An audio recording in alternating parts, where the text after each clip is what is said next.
Salut à toi et bienvenue dans cette nouvelle vidéo, j'espère que tu vas bien. Et dans cette vidéo, on va parler des SCPI, puisque dernièrement j'ai publié une vidéo sur la chaîne YouTube qui parlait de l'immobilier papier. Donc à l'intérieur, je t'ai parlé des OPCI, je t'ai parlé des foncières cotées, je t'ai parlé des SCPI. Je suis rentré un petit peu dans le détail sur les SCPI, mais j'ai pas fait de vidéo dédiée vraiment sur les SCPI. Et c'est vrai que j'ai eu pas mal de questions et pas mal de retours là-dessus.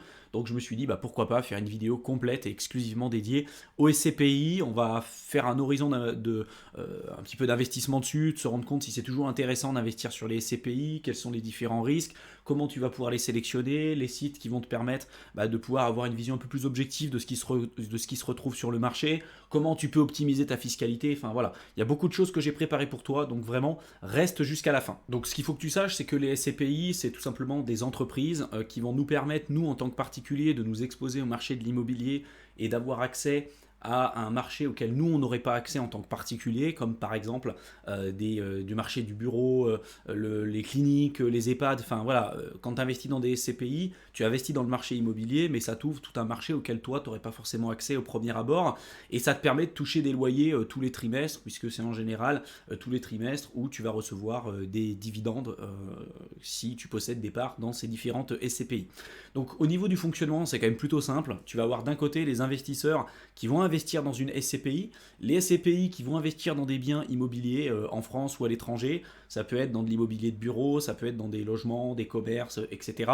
Et puis la SCPI derrière va reverser les loyers et les plus-values aux investisseurs au prorata tout simplement de leur investissement. Donc c'est quand même plutôt simple à comprendre. Ce qu'il faut que tu saches, c'est que quand tu investis dans des SCPI, tu vas devenir directement associé de la SCPI et tu vas être aussi propriétaire des biens immobiliers. Ça, c'est super important. Et puis, tout ce qui est lié au SCPI, il faut savoir que c'est contrôlé par l'autorité des marchés financiers. C'est pas encore comme le marché crypto où tu as encore beaucoup de choses et beaucoup de fraudes et où un marché qui est encore très peu régulé. Bien que j'adore le marché crypto et ça fait plusieurs années que j'investis dessus. Mais néanmoins, voilà, là, si tu es quelqu'un qui a un profil plus sécuritaire, qui investit dans les SCPI et tout ça, voilà, c'est un marché qui est régulé, il y a l'AMF derrière, c'est pas une fin en soi, mais voilà, tu as quand même plus de protection que dans des marchés beaucoup moins régulés et plus volatiles que celui des cryptos. Quand on parle de SCPI, on parle beaucoup donc d'immobilier papier ou immobilier aussi, donc immobilier papier ou pierre papier, voilà, c'est un peu la même chose. Et quand on parle de tout ça, il y a plusieurs catégories là-dedans, quand on parle d'immobilier papier ou de pierre papier. Donc tu vas avoir les SCPI, donc ça correspond aux foncières qui sont non cotées, donc qui ne sont pas cotées en bourse à proprement parler. Elles ont investi au minimum 95% dans l'immobilier. Tu vas pouvoir retrouver donc de l'immobilier résidentiel, mais c'est surtout là pour le coup de l'immobilier professionnel, donc des locaux commerciaux, des bureaux, etc., etc. Ensuite, tu vas pouvoir retrouver ce qu'on appelle les foncières cotées. Donc là, tu as deux catégories à l'intérieur. Tu vas avoir les SIIC qui sont les sociétés d'investissement immobilier cotées, pardon, ou les REIT, R-E-I-T, comme Real Estate Investment Trust en anglais. Donc dans les SIIC, on va retrouver des boîtes comme Covivio, Clépierre, ICAD, pardon, etc. Là, ce qu'il faut savoir, c'est que quand on dit foncière cotée, c'est qu'elles sont cotées en bourse. Donc elles ont les avantages d'être cotées en bourse et aussi les inconvénients. Les avantages, c'est bien évidemment qu'elles vont avoir une meilleure liquidité et tout. C'est beaucoup plus accessible. Mais derrière, l'inconvénient, c'est que c'est quand même très corrélé au marché action. Donc si derrière, tu as une crise ou une baisse importante sur le marché action, souvent les foncières cotées elles vont quand même énormément suivre. Donc c'est clairement des actions. Voilà, les foncières cotées, c'est clairement, ça fonctionne de la même manière que les actions, et d'ailleurs c'est des actions. Elles sont souvent investies plutôt là dans des locaux commerciaux, dans des centres commerciaux, des locaux commerciaux, des bureaux, et très peu les particuliers, même s'il y en a quelques-unes qui le font un petit peu. Et la dernière catégorie qui m'intéresse beaucoup moins pour le coup, c'est les OPCI. Je t'en parle un peu, c'est plus rare, même si ça se développe un peu, mais c'est quand même beaucoup plus rare. Donc là, c'est des organismes de placement collectif immobilier. C'est des fonds immobiliers qui sont agréés, toujours pareil, par l'autorité des marchés financiers, qui peuvent contenir différentes classes d'actifs. Donc ça peut être des actions, des obligations, enfin c'est un peu un fourre-tout. Et elles sont gérées par des professionnels ou des gestionnaires de fonds. Donc voilà, tu as les trois catégories, tu as les SCPI, tu as les foncières cotées, tu as les OPCI. Et donc derrière, quand on te parle d'immobilier papier ou de pierre papier, tu retrouves ces trois catégories. Nous, dans cette vidéo, on va se focaliser sur les SCPI parce que c'est vraiment l'objet de cette vidéo et je ne vais pas revenir sur des sujets que j'ai déjà pu traiter sur d'autres vidéos que tu pourras retrouver notamment dans la playlist bourse. Donc il y a plusieurs types de SCPI. Tu vas avoir des SCPI de rendement, donc c'est souvent là où on va avoir des SCPI qui vont avoir les rendements plus élevés que la moyenne. Tu vas avoir des SCPI qu'on appelle des SCPI fiscales. Donc là, tu vas avoir des avantages notamment de défiscalisation puisqu'ils investissent dans des immobiliers, dans de l'immobilier de défiscalisation type Malraux, Pinel, enfin voilà. Donc tu as la capacité d'investir dans ce genre de SCPI. Tu vas avoir des SCPI de capitalisation qui vont réinvestir automatiquement les loyers qui sont récupérés, ils sont réinvestis pour avoir une valorisation plus conséquente des parts des SCPI sur le long terme. C'est un peu la même chose qu'avec les ETF capitalisants et les ETF distribuants. Les ETF distribuants, ils vont te verser tout simplement, si tu veux, un dividende, une rente régulière. Les ETF capitalisants, ils vont automatiquement réinvestir les intérêts qui sont générés par le capital. Et c'est souvent là où tu vas pouvoir justement vraiment mettre en place la dynamique des intérêts composés.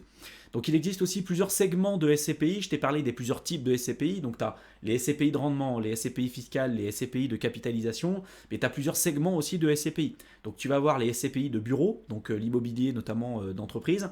Tu vas avoir les SCPI du coup de commerce. Donc tu peux avoir des SCPI qui vont investir dans des centres commerciaux et des boutiques. Tu peux avoir des SCPI thématiques qui vont investir dans de l'hôtellerie, dans des logements étudiants, dans des cliniques. Enfin voilà, ça reste quand même assez malléable là-dessus. Et puis tu peux avoir aussi des SCPI diversifiés. Donc là c'est un peu un fourre-tout. C'est un mélange. Tu peux avoir de l'hôtellerie, des centres commerciaux, tu peux avoir de l'immobilier d'entreprise. Donc voilà, sache que tu as différentes catégories et en fonction de tes objectifs et de ce que tu t'es fixé, tu vas pouvoir t'orienter plus auprès d'un certain type d'SCPI plutôt que d'autres. Là, je te mets à l'écran une étude qui a été faite sur plus de 40 ans entre 1978 et 2018. Donc ça date quand même un petit peu au moment où cette vidéo est publiée, mais ça reste quand même assez significatif. Et on se rend compte que les foncières, les SCPI, ça a quand même eu des résultats assez significatifs sur ces années d'études. Je te mettrai le lien dans la description de la vidéo de cette étude si tu veux y jeter un coup d'œil. On voit que notamment les foncières, elles ont fait du 12% annualisé entre 1978 et 2018. Les SCPI, c'était du 6,6%. Attention, c'est des rendements bruts, donc on ne prend pas en compte l'inflation, on ne prend pas en compte la fiscalité, les taux de change, enfin voilà, il y a quand même plusieurs points à prendre en compte, et tout en sachant que là c'est des performances passées, et c'est pas parce qu'on a eu ce genre de performance par le passé qu'on aura forcément ce genre de performance par la suite. Tu te souviens précédemment, je t'ai parlé des différents segments de SCPI en fonction de si c'est des SCPI de bureau, de commerce, résidentiel, enfin les différentes SCPI que je t'ai évoquées, et là typiquement je te mets un tableau à l'écran qui te représente ces différentes catégories en fonction du taux de distribution moyen, de l'évolution entre 2020 et 2021, avec les taux les plus bas et les taux les plus élevés sur les différentes SCPI qui ont été analysées dans cette étude. Et on se rend compte qu'en moyenne, les SCPI sont quand même relativement proches en termes de rendement. Ceux qui ont les rendements les plus élevés sur ces périodes-là d'analyse, c'est ceux qui ont notamment un investissement immobilier plutôt diversifié, qui ne font pas que du bureau, que du commerce, parce que sur l'année 2020-2021, tu le sais, avec la crise sanitaire, il y a eu énormément d'impayés. Et comme d'habitude, le fait d'avoir un patrimoine qui est diversifié, ça te permet de limiter ton risque, limiter ta volatilité et faire en sorte d'avoir un taux de distribution moyen de dividendes assez significatif. Et ceux qui s'en sont les mieux sortis, ça a été encore une fois les SCPI qui étaient plutôt diversifiés. Ceux qui en ont le plus pâti, c'était surtout les immobiliers de bureaux, parce qu'avec le développement du télétravail, il y a de moins en moins de personnes qui vont au bureau, ou en tout cas on a besoin de moins en moins de personnes en présentiel. Et puis après, tout ce qui était lié aussi on va dire aux SCPI spécialisés, comme par exemple tous ceux qui investissaient dans les hôtels. On sait que pendant la crise sanitaire, ça a été très compliqué aussi pour les hôtels. Donc voilà, attention un petit peu à la manière dont tu vas investir. Il faut toujours prendre en compte le pire des scénarios et voir un petit peu comment tu peux être en mesure, si tu veux, de gérer ton risque.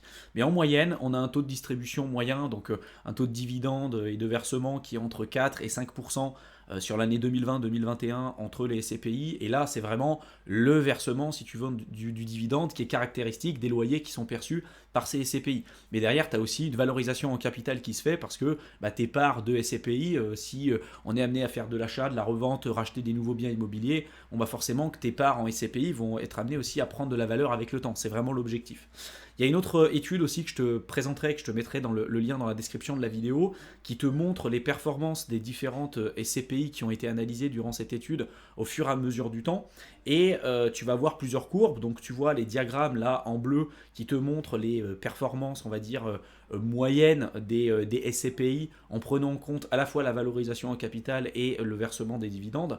Ce que tu vois, la courbe en bleu clair, le DVM, ça correspond en gros à la distribution, si tu veux, des loyers, et le VPM, ça correspond en gros à la valorisation des parts. Ce qu'on peut constater, c'est que la valorisation des SCPI est quand même amenée à fluctuer au fur et à mesure du temps. Par contre, on se rend compte que le versement des dividendes est quand même assez régulier. Toutefois, ce qui est quand même important de noter, c'est que la valorisation des SCPI, donc c'est amené quand même à fluctuer, comme tu peux le constater à l'écran. Par contre, quand même, c'est dans une moindre mesure par rapport à tout ce qui est immobilier coté, donc les foncières cotées. J'ai déjà fait pas mal de vidéos sur la chaîne que tu pourras retrouver dans la playlist bourse sur sur tout ce qui est lié justement aux foncières cotées, et notamment sur certaines des vidéos, j'avais pu comparer la volatilité entre les SCPI et les foncières cotées, et notamment vu que les foncières cotées, elles sont justement cotées en bourse, et en réalité ce sont des actions, donc elles vont avoir toutes les caractéristiques des actions en bourse, notamment leur performance, mais également aussi, si tu veux, leur volatilité. On va avoir aussi la liquidité des foncières cotées qui n'ont rien à voir avec les liquidités qu'on va pouvoir retrouver avec les SCPI, ce qui est beaucoup plus simple d'acheter et de vendre des foncières cotées que d'acheter ou de vendre des parts de SCPI. Donc il y a des avantages, des inconvénients dans les deux cas, mais tu vois, on voit quand même qu'il y a une volatilité qui est aujourd'hui observable sur les SCPI. Encore une fois, c'est dans une moindre mesure que sur les foncières cotées, mais elle est quand même existante, et il faut, à mon avis, l'avoir en tête avant d'investir dans ce genre d'investissement. Il y a quand même des avantages et des inconvénients à l'utilisation des SCPI, je t'en ai évoqué quelques-unes par le passé, mais je vais te refaire un débrief assez succinct là, dans la suite de cette vidéo. Il y a plusieurs avantages. Premièrement, la simplicité par rapport à l'immobilier classique. Bon, pour tous ceux qui ne veulent pas s'embêter à gérer des locataires, trouver les biens, les négocier, faire les travaux, négocier un prêt immobilier, etc. Voilà, le fait d'investir dans des SCPI, c'est quand même une simplicité intéressante pour ceux qui veulent pas trop se prendre la tête. Il y a une accessibilité aussi plutôt intéressante parce que avec 200 euros pour certaines SCPI, on peut directement commencer à investir. Alors que si on veut investir seul dans l'immobilier, c'est pas avec 200 euros qu'on va pouvoir investir dans son bien immobilier. Donc ça, pour moi, c'est un avantage. Ensuite, tu as des rendements qui sont plutôt intéressants, qui sont issus principalement des loyers qui te sont reversés, mais tu as quand même des rendements assez significatifs par rapport au travail fourni pour le coup. On verra qu'il y a d'autres inconvénients, notamment au niveau de la fiscalité si c'est pas géré correctement. Mais voilà, en tout cas, ça pour moi c'est un point positif. Tu peux te diversifier aussi parce que si tu investis dans l'immobilier par exemple en physique, il y a tout un plan de marché auquel tu n'auras pas accès.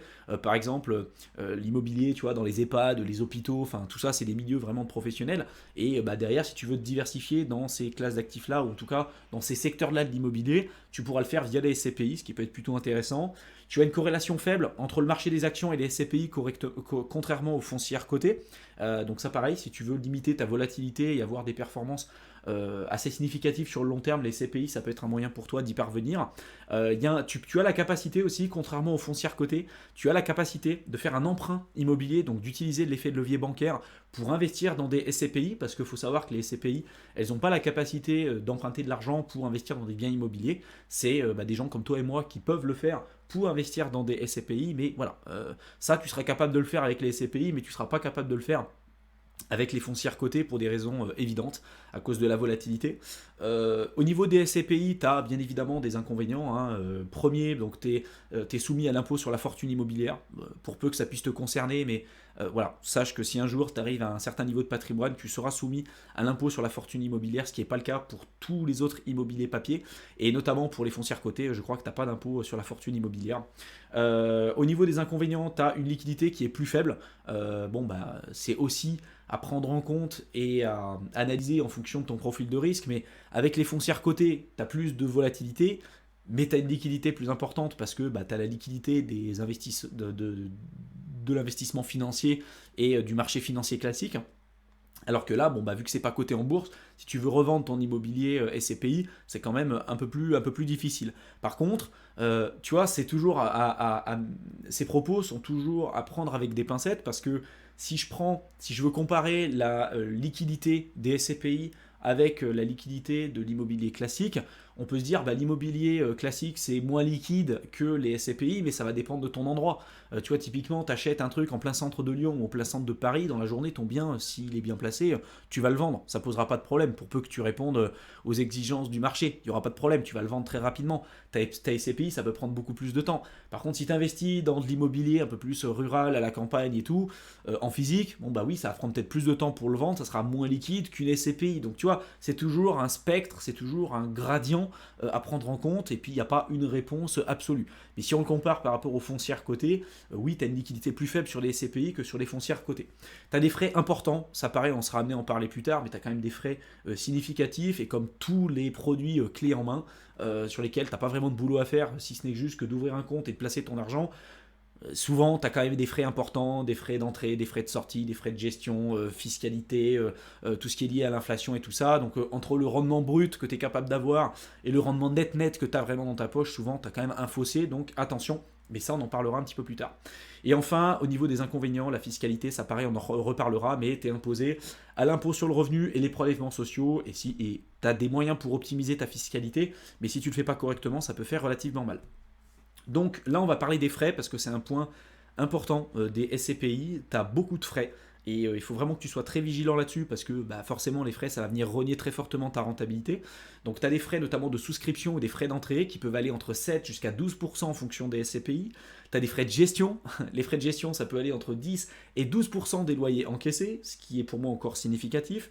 Tu as des frais d'achat et des frais de revente. Et typiquement, la société de SCPI, elle peut prendre jusqu'à 1% du prix de l'actif lorsqu'il va y avoir des achats et des reventes ou de l'arbitrage qui sera fait sur le parc immobilier de la SCPI. Donc, pour moi, ça reste quand même significatif, mais quand tu investis en physique, tu as aussi des frais. Tu vas avoir des assurances à payer, tu vas avoir les frais de notaire, tu vas avoir peut-être des frais d'agence, des frais de gestion. Enfin voilà, il y a aussi des frais à côté. Mis bout à bout, je pense pas que ce soit trop comparable non plus, parce que ça répond pas aux mêmes objectifs, ça répond pas aux mêmes besoins. Donc c'est toujours à mettre au prorata de ce que tu veux faire. C'est une solution qui est les SCPI que je trouve intéressante pour ceux qui veulent pas trop se casser la tête et qui veulent aussi diversifier leur parc immobilier. Moi, tu vois, typiquement, je fais les deux. Je fais de la SCPI, je fais de l'immobilier en physique aussi. Voilà, ça répond pas aux mêmes exigences, ça répond pas aux mêmes critères. Et bah, comme d'habitude, je pense qu'il n'y a pas de vérité absolue. Ça dépend de tes objectifs et de ce que tu veux faire aussi de ton côté. Attention aussi à un piège que tu pourras retrouver sur Internet et sur lequel il va falloir que tu sois vigilant parce que tu as beaucoup de gens qui diront que les frais d'entrée, c'est pas payé directement lors de l'achat, notamment de tes parts dans la SCPI. C'est pas vrai. En réalité, les frais d'entrée, ils sont bien payés lorsque tu vas faire ton achat avec tes parts tout simplement de SCPI. Simplement, le rendement qui va être présenté au niveau de la SCPI, ça va prendre en compte ces frais. C'est juste ça qu'il faut savoir. Mais quand tu vas rentrer dans la SCPI, bon bah, si tu as des frais d'entrée de 10% par exemple, bah, tu vas devoir payer 10% pour pouvoir rentrer dessus. Mais les rendements qui te sont présentés, souvent, ça prend en compte les frais de souscription, les frais d'entrée. Donc c'est une petite subtilité, mais c'est quand même quelque chose d'important à avoir en tête. Les rendements affichés, ils sont donc bien pour le capital investi brut et non une fois les frais déduits. Ça pareil, c'est important à le noter. C'est important de noter aussi qu'il existe un délai aussi de jouissance, notamment quand tu vas investir dans des SCPI. Ne te fais pas avoir parce que forcément l'argent que tu vas investir dans des SCPI, l'argent il n'est pas utilisé tout de suite dans la boîte. Tu vois, moi j'imagine je verse 10 000 euros sur une SCPI. Bon bah derrière ils vont pas tout de suite me verser le mois d'après des dividendes ou des trucs parce que cet argent-là ils l'ont peut-être pas utilisé tout de suite dans un bien immobilier, ils l'ont peut-être pas fait fructifier. Donc tu as un délai qui peut plus ou moins important en fonction des SCPI. Ça peut être de 3 mois jusqu'à 6 mois en fonction des SCPI, en fonction des entreprises dans lesquelles tu auras placé ton capital, en fonction des structures. Mais voilà, ça peut venir rogner aussi une partie de ta rentabilité. Donc sois vigilant là-dessus et essaye de bien lire aussi entre les lignes parce que entre le rendement, encore une fois, qu'on va te présenter et puis en enlevant tous les frais, les délais de jouissance plus la fiscalité, souvent on est quand même très loin du résultat qu'ils vont te donner. Au niveau du délai de jouissance, donc comme je te l'évoquais un peu plus tôt, c'est entre 3 mois et 6 mois en fonction des SCPI, mais sache que tu as un petit avantage et c'est une petite perle là que je te donne. Si tu utilises une SCPI et que tu investis au sein d'une assurance vie, le délai de jouissance il est que de 1 mois, voilà, au sein d'une assurance vie. C'est pas le cas de partout. Si tu investis dans d'autres supports, on verra, je vais te montrer comment tu peux être en mesure d'investir dans des SCPI un petit peu plus tard dans cette vidéo, mais sache que ce délai de jouissance il peut être réduit si jamais tu investis au sein d'une assurance vie. Donc si tu décides d'investir dans une SCPI, tu as plusieurs points de vigilance à avoir. Premièrement, tu l'as compris, les frais. Voilà, tu as certaines SCPI qui vont avoir des frais importants et en général, tu as des frais qui sont significatifs qui vont venir rogner la rentabilité de ton capital. Donc fais attention aux frais, les frais de gestion, les frais d'entrée, les frais de sortie, etc. etc. L'horizon d'investissement. Quand tu investis dans une SCPI, ton argent va être bloqué pour une durée plus ou moins longue. Et comme dans l'investissement en bourse, l'idée c'est pas d'investir sur une période de 1 an. Voilà, surtout qu'en plus ton investissement il va pas être liquide. Donc voilà, si tu investis sur une période de moins de 5 ans, ça vaut pas le coup. Il faut vraiment que tu le gardes pour vraiment du long terme. Donc attention à ton horizon d'investissement. Attention aussi à ta diversification. Ta diversification en termes de secteur immobilier, en termes aussi de géographie, peut-être aussi en termes de pays, de devises. Enfin, tu peux investir dans plein de secteurs différents. Attention de ne pas te fier au rendement passé. Je te présenterai un outil plus tard, un screener qui va te permettre de sélectionner certaines SCPI. Mais c'est pas parce que tu vas avoir un rendement de 6% ou 7% sur une SCPI que forcément quand toi tu vas le rejoindre, tu vas faire du 7%. Peut-être que toi tu vas peut-être faire du 2 quand tu vas le rejoindre, c'est possible, tu vois. Il faut se préparer à toutes les éventualités. Et encore une fois, les performances passées ne présagent absolument rien des performances futures. Je le redis et je le martèle parce qu'il y a beaucoup trop de débutants qui se font avoir là-dessus. Attention à la fiscalité des SCPI, je t'en parlerai un petit peu plus tard. Il y a plusieurs moyens d'optimiser ta fiscalité sur les SCPI. Notamment, tu peux investir sur des SCPI étrangères. Si tu investis par exemple, je crois, en Allemagne, tu vas pas, tu vas être soumis du coup à la fiscalité de l'Allemagne parce que les biens immobiliers sont en Allemagne. Et je crois, je peux me tromper, corrige-moi si je me trompe dans la section commentaires, mais je crois que si tu investis sur des SCPI en Allemagne, tu n'as pas notamment d'imposition sur le revenu là-dessus. Tu auras toujours les prélèvements sociaux, mais tu n'as pas d'imposition sur le revenu. Donc en fait, la fiscalité de tes biens immobiliers qui sont présents dans les SCPI, la fiscalité va dépendre du pays dans lequel vont se retrouver les biens de cette SCPI là. Tu vois, si tu as des biens en Allemagne, ça va être la fiscalité en Allemagne. Si tu es, je sais pas, en Bulgarie, ça va être la fiscalité en Bulgarie. Enfin voilà. Donc ça peut être des moyens pour toi d'optimiser ta fiscalité. Je te parlerai aussi du démembrement temporaire. Je te parlerai aussi de ta capacité à pouvoir éventuellement utiliser l'effet de levier bancaire, le levier bancaire pour investir dans des SCPI, parce que tu le sais, mais si tu veux investir du coup dans l'immobilier, la banque va te prêter de l'argent pour investir dans l'immobilier en physique, parce qu'il y a une vraie garantie, il y a vraiment quelque chose de concret. Pareil dans les SCPI, tu as quelque chose de concret, tu as quelque chose de physique. Et en plus de ça, si tu utilises l'effet de levier, tu sais que les intérêts, ça peut venir gommer une partie de ta base imposable, donc ça peut être un point aussi intéressant. Attention, tu as des risques liés aux pertes en capital, c'est lié aussi à la volatilité et au prix de l'immobilier. Donc si l'immobilier perd en valeur, tu peux perdre aussi de l'argent avec les SCPI, c'est pas une fin en soi. Tu as une diminution possible des rendements avec la baisse des loyers perçus, je te l'ai montré avec le graphique précédent. Notamment avec la crise sanitaire, la crise des subprimes et tout ça, et avec le développement du télétravail, ceux qui sont que dans de l'immobilier de bureau, ça peut poser des problèmes par la suite. Je dis pas que ça sera forcément le cas, mais tu peux avoir une baisse des rendements avec la baisse des loyers qui sont perçus. Tu as aussi des risques liés au taux de change, parce que si tu investis dans des SCPI qui investissent dans différents pays et dans différentes devises, on a vu dernièrement ce qui s'est passé, notamment entre la parité euro et le dollar. L'euro a perdu, alors c'est un petit peu remonté depuis, mais il avait perdu à peu près 20% de sa valeur par rapport au dollar. Tu as bien compris que derrière, le taux de change, ça a un vrai résultat significatif aussi sur ta performance. Donc attention. Et enfin, le dernier risque, c'est le risque lié à ta liquidité. Attention, les SCPI, c'est pas aussi liquide que les foncières cotées. Donc ça, tu l'as compris, mais voilà, c'est quand même un point important à avoir en tête. Donc si tu veux sélectionner tes SCPI, tu as plusieurs critères à prendre en compte. Tu peux faire attention notamment à la capitalisation de ta SCPI. Plus ça va être gros, plus en l'occurrence, on peut dire que c'est théoriquement sûr, même si c'est pas toujours le cas. Mais ça reste quand même un point assez significatif pour moi. Attention à la capitalisation de la SCPI.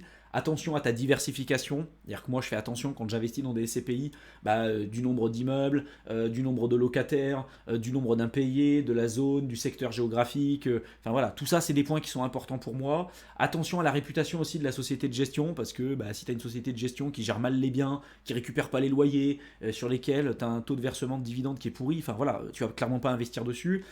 Tu vas faire attention aussi au taux d'occupation financier, donc ça correspond en fait à la capacité des biens aujourd'hui qui sont facturés en termes de loyer par la SCPI. C'est-à-dire que si tu as un taux d'occupation financier de 90%, ça veut dire que tu as 10% des biens qui ne sont pas occupés par des locataires, sur lesquels en tout cas on n'a pas récupéré de loyer. Donc ça pour moi, il faut qu'on soit sur des SCPI sur lesquels tu as des taux d'occupation moyens entre plus de 95%, c'est très bien. Voilà. Et puis tu peux même regarder, si tu as un historique relativement long, tu peux regarder comment ça s'est comporté pendant des périodes type crise des subprimes, type crise sanitaire en 2020. Voilà, ça te donnera une vision un peu plus objective de comment eux, ils ont été en mesure de gérer aussi les crises. Tu peux regarder les rendements historiques, même si les rendements historiques ne présagent rien des rendements futurs, de l'historique aussi de la valorisation des parts de la boîte, enfin de la SCPI plutôt, parce que tu le sais, mais tu as deux types de valorisation, en fait, deux types de rendements que tu vas avoir avec les SCPI. Tu as les rendements réguliers qui sont versés sous forme de dividendes, mais qui correspondent en fait aux loyers qui sont perçus par les SCPI. Et derrière aussi, tu as la valorisation des parts de ta SCPI. Si la SCPI, elle continue d'investir dans des biens immobiliers, elle continue de créer un nouveau parc immobilier, de trouver des nouvelles opportunités, elle fait de l'arbitrage, elle gagne de l'argent comme ça, bon, bah, tes parts de SCPI, elles peuvent aussi prendre en valeur, ce qui est l'objectif. L'objectif, c'est d'avoir à la fois une augmentation en termes de versement de dividendes et de loyers, et en plus de ça, une augmentation en capital. C'est difficile à trouver, mais voilà, ça existe et c'est possible.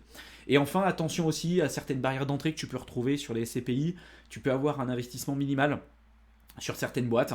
Typiquement, tu as certaines boîtes qui vont avoir un seuil minimum, par exemple, de 200 euros pour te permettre d'investir dans des SCPI. Tu en as d'autres, ça va être beaucoup plus élevé. Donc oui, c'est plus accessible que l'immobilier classique physique si tu investissais seul, parce qu'on n'a pas tous la capacité d'avoir, de faire un emprunt immobilier pour investir comme ça sur des immeubles de rapport ou autre. Donc voilà, ça laisse une ouverture et une possibilité à pas mal de personnes, mais la politique d'ouverture, ça dépend vraiment de la gestion et du gestionnaire, si tu veux, de la SCPI. Pour sélectionner certaines SCPI, tu as un site qui est très bien fait, notamment sur Boursorama, je te mettrai le lien dans la description de la vidéo, où tu vas pouvoir faire des pré-filtres sur les différentes SCPI qui existent. C'est pas... Tu n'auras pas toutes les SCPI, tu as plusieurs manières de pouvoir les rejoindre et je t'en parlerai un petit peu plus tard. Mais en tout cas, ça te permettra déjà d'avoir un horizon assez significatif de ce qui existe. Donc tu peux sélectionner les catégories, tu vois, si tu veux de l'immobilier de bureau, commerce, résidentiel, etc. En fonction de ta localisation, en fonction du rendement potentiel que tu veux avoir. Enfin voilà, tu jetteras un petit coup d'œil. Et derrière, si tu veux des informations un peu plus objectives là-dessus, tu vas pouvoir voir par exemple celui-ci, cet SCPI-là. Donc c'est plutôt de l'immobilier de bureau. Le rendement dernièrement qu'on a pu avoir sur le versement des dividendes, c'était 4,61%. C'est BNP Paribas qui le gère et on a aujourd'hui une capitalisation à peu près de 4 milliards, donc ce qui est quand même assez significatif pour une SCPI. On voit le taux de distribution. Donc le taux de distribution en 2021, il était de 4,61%. En 2020, forcément, avec la crise sanitaire, vu qu'on était sur l'immobilier de bureau, ça a posé pas mal de problèmes. Donc on était à 3,81%. On a le taux d'occupation financier de 92,20%. Tu vas avoir le nombre d'immeubles, le nombre de locataires, la surface qui est gérée, les frais de souscription, les frais de gestion, le minimum pour pouvoir rentrer, la collecte nette de loyer, etc., etc., le nombre d'associés. Enfin voilà, tu as quand même une vision assez objective de ce qu'il y a dessus. Tu as la répartition sectorielle, géographique. Donc sois curieux, n'hésite pas à jeter un coup d'œil sur ce site. Ça te permettra déjà de débroussailler un petit peu les différentes offres qui peuvent exister sur le marché. Si maintenant du coup tu veux investir sur des SCPI, il y a plusieurs manières pour toi de pouvoir investir. Tu peux investir via une assurance vie notamment, comme je te l'ai évoqué un petit peu plus tôt. Tu peux acheter aussi des parts des SCPI en direct, donc tu vas sur le site de la SCPI en question et tu peux acheter des parts en direct ou via des boîtes spécialisées. Donc tu en as deux qui sont assez connus, tu as Prime Alliance, je te mettrai le lien dans la description de la vidéo. Tu as aussi le site qui s'appelle meilleurscpi.com où tu pourras justement choisir, investir vers ces boîtes spécialisées qui vont répartir ton capital en fonction de ta gestion de risque, en fonction de tes objectifs, etc. Avec une assurance vie, on est quand même limité à ceux qui sont proposés, alors que si tu y vas en direct, l'avantage, c'est que tu as un choix aujourd'hui qui est énorme, à la fois sur des SCPI qui investissent en France ou même aussi à l'étranger. Par contre, choisir sa SCPI quand tu y vas en direct, c'est quand même plus difficile parce que tu as un choix qui est aujourd'hui énorme et tu as beaucoup moins de restrictions. Tu vois, donc c'est toujours en fonction de ce que tu veux faire, du temps que tu as envie d'y passer. Mais c'est comme tout, hein, on n'a jamais rien sans rien. Donc maintenant, après, les armes sont un peu dans ton camp. Quelques informations quand même supplémentaires au niveau de la fiscalité. Tu le sais, mais donc quand toi, tu vas investir dans des SCPI, tu vas envoyer de l'argent sur la SCPI et tu vas recevoir des parts tout simplement de SCPI, tu vas être propriétaire d'une partie du parc immobilier de ces SCPI et tu vas recevoir aussi une part de ces loyers qui vont être versés sous forme de dividendes au prorata du nombre de parts de SCPI que tu vas détenir en ta possession. Et donc la SCPI, derrière, une fois qu'elle a cet argent-là, elle va acheter des biens immobiliers, elle va pouvoir faire des achats, des reventes, donc elle va avoir deux types de revenus, les plus-values immobilières et également les loyers qu'elle va percevoir et qu'elle va pouvoir être en mesure de te verser sous forme, si tu veux, de dividendes. Donc tu vas être taxé de deux manières différentes, à la fois avec le revenu et également aussi avec le capital. Donc pour les revenus, ça va être les revenus locatifs classiques qui vont être taxés en termes de revenus financiers, et les plus-values immobilières, quand tu as des achats-reventes, c'est taxé, notamment quand tu as une croissance de tes parts en SCPI, c'est également taxé avec les plus-values qu'on appelle les plus-values mobilières. Donc tu as deux régimes fiscaux différents qui vont être liés par rapport à ça.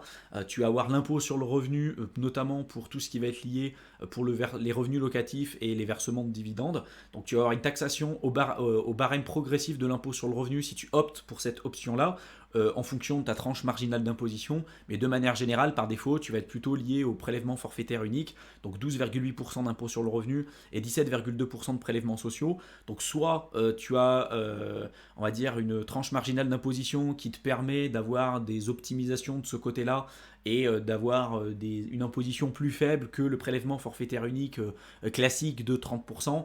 Mais je sais que pour la majorité d'entre vous, de toute façon, ça sera le prélèvement forfaitaire unique par défaut. Donc 12,8% d'impôt sur le revenu et 17,2% de prélèvements sociaux. Et pour le cas de l'imposition, notamment sur les plus-values mobilières, donc tu vas avoir un impôt sur la plus-value. En général, on est plutôt sur le prélèvement forfaitaire unique avec 12,8% d'impôt sur le revenu et 17,2% de prélèvements sociaux, mais tu peux avoir certaines options, comme celles qui te sont présentées à l'écran, avec 19% d'impôt sur la plus-value, plus les prélèvements sociaux, ou alors un impôt sur le revenu avec les plus-values mobilières, avec toujours pareil les prélèvements sociaux, mais bon, voilà, ça va dépendre de pas mal de critères, de ta tranche marginale d'imposition, de pas mal d'autres choses. Donc là, c'est toujours à voir et à fixer avec un avocat fiscaliste pour lequel vraiment c'est sa spécialité, parce que bon, encore une fois, c'est pas mon job, et j'ai pas fait des études là-dedans pour le coup, et ça dépend vraiment de chaque personne. Donc je t'ai donné des grandes lignes. Après, attention quand même à voir comment ça peut s'appliquer de ton côté. Enfin, je te donne quand même quelques astuces pour optimiser ta fiscalité au niveau de la SCPI. Donc comme je te l'ai dit un petit peu plus tôt, tu peux opter pour des SCPI étrangères, parce que là tu vas plutôt opter pour la fiscalité du pays en question dans lequel les biens immobiliers de la SCPI vont être tout simplement implantés. Si c'est en Allemagne, bah, tu vas avoir la fiscalité de l'Allemagne. Si c'est en Bulgarie ou peu importe, ça va être dans ce pays-là. Donc tu peux avoir des avantages fiscaux comme ça. Tu peux opter aussi pour le démembrement temporaire. Donc typiquement, ça, le démembrement temporaire, c'est tu vas dire, bah tiens, moi pendant 3 ans, je ne vais pas recevoir de loyer, je vais accepter de ne pas recevoir de loyer de la part de la SCPI, mais par contre, ça me permet d'avoir une décote, d'acheter mes parts de SCPI avec une certaine décote. Et puis bah, typiquement, si tu perçois pas de loyer, tu payes pas d'impôt. Donc ça peut être une manière pour toi d'optimiser ta fiscalité. Tu peux décider aussi d'investir dans une assurance vie, parce que tu vas avoir la fiscalité de l'assurance vie qui va primer, alors que si tu l'achètes en direct, ce ne sera pas forcément le cas. Tu peux investir sur des SCPI à crédit, comme je te l'ai dit aussi. Si tu utilises l'effet de levier bancaire et que tu empruntes de l'argent à la banque pour investir dans des SCPI, bah ça va les taux d'emprunt que tu vas faire à la banque pour ta SCPI, ça va venir gommer une partie de ta base imposable. Donc ça aussi, c'est quelque chose d'intéressant. Et enfin, tu peux opter pour des SCPI à capitalisation qui vont pas ou peu reverser de loyer, mais qui vont utiliser ces loyers pour racheter de l'immobilier et augmenter la valorisation de la SCPI. De la même manière que tu peux retrouver des ETF capitalisants qui vont automatiquement réinvestir les intérêts qui sont générés par le capital. Bon bah là c'est pareil, tu as des SCPI à capitalisation, donc ça peut te permettre d'avoir des résultats plus intéressants et limiter encore une fois ta base imposable. Donc j'espère que cette vidéo t'aura plu, qu'elle t'aura intéressé, qu'elle t'aura été utile. Si tu as des interrogations, des points qui n'étaient pas clairs ou des suggestions, n'hésite pas à m'en faire part dans la section commentaires. Si tu veux en savoir plus sur l'investissement en bourse, je te mets dans la description de la vidéo le lien vers mon programme de formation offert de plusieurs heures que tu peux rejoindre, dans lequel je te donne toutes les bases qu'il faut pour que tu puisses investir durablement sur les marchés financiers. Donc clique dessus, tu rentres ton adresse mail et tu verras, je t'enverrai le contenu directement dans ta boîte de réception. Je te souhaite une excellente fin de soirée et je te retrouve dans une prochaine vidéo. À bientôt.